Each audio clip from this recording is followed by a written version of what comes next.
what's wrong with you. Oh, man. Where do you want me to start? I got a bone to pick with you. And so does most clients. We're talking about receiving complaints. I laughed out loud when you gave me this. Receiving complaints, easy, medium, high, and nuclear. So what do we do with this? Is as business owners, we have probably all either received a complaining email, a complaining phone call, valid or not. Very true. You can clean a facility 365 days a year for 10 years, never have that phone ring. And then one day the phone rings and it's, you missed my trash can, because nobody calls you up to tell you that you did a good job. Yeah. Nobody's going to call you and say the knot on that bag and how you tucked that knot from the night before looks fantastic. Thank you so much. It was poetry. But with complaints, they do very different. There's different kinds of complaints. There's the easy complaint. A trash can was missed. Low risk, low response, easy to correct the next night, right?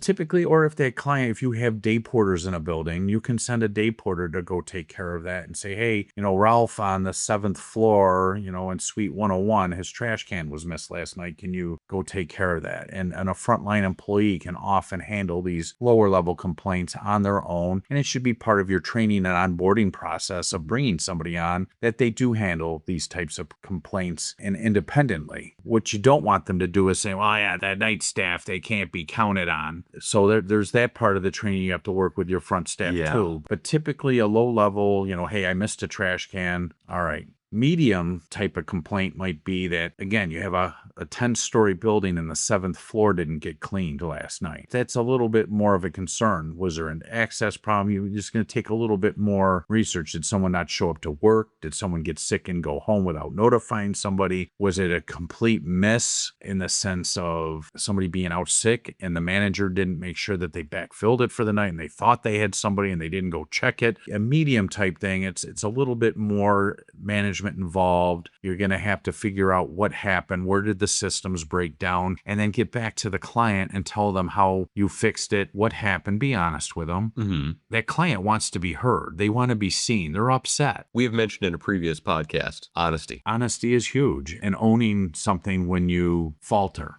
Mm-hmm. Then there's maybe a higher level one where the floors have a lot of scuff marks on them. That's going to involve a lot more management time. It's going to involve planning.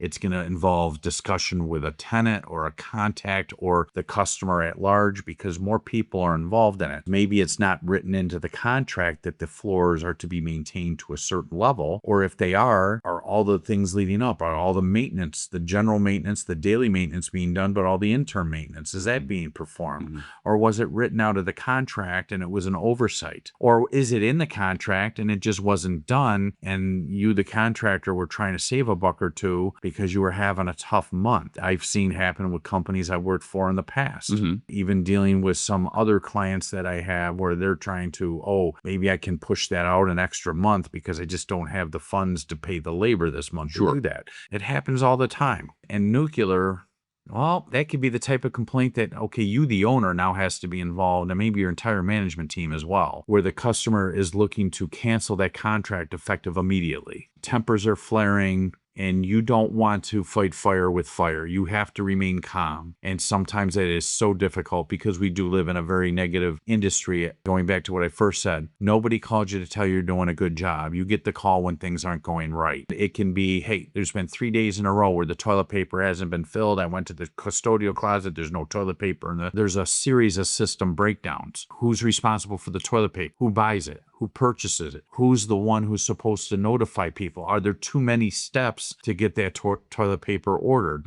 What are you going to do to relieve that problem?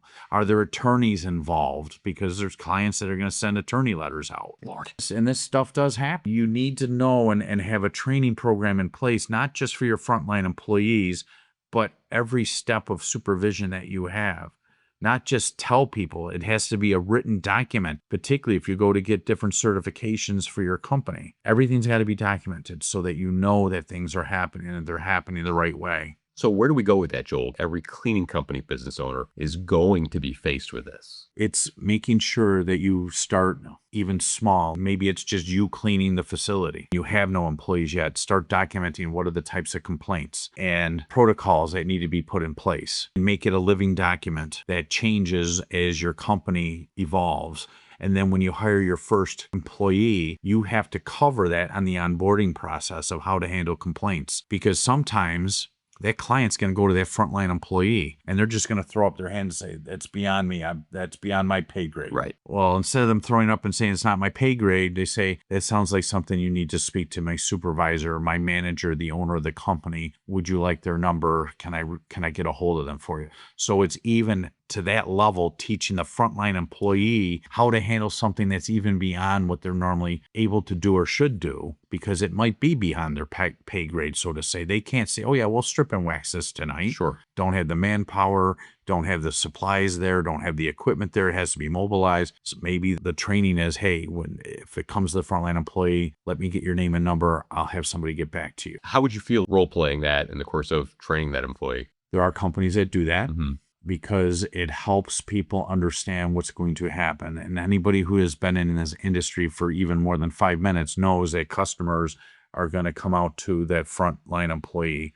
There's a great book out there. It's about Walt Disney World and how much time and money they spend in training the custodial staff that cleans Walt Disney World, because they know that people are going to walk up to the custodian before they walk up to somebody else.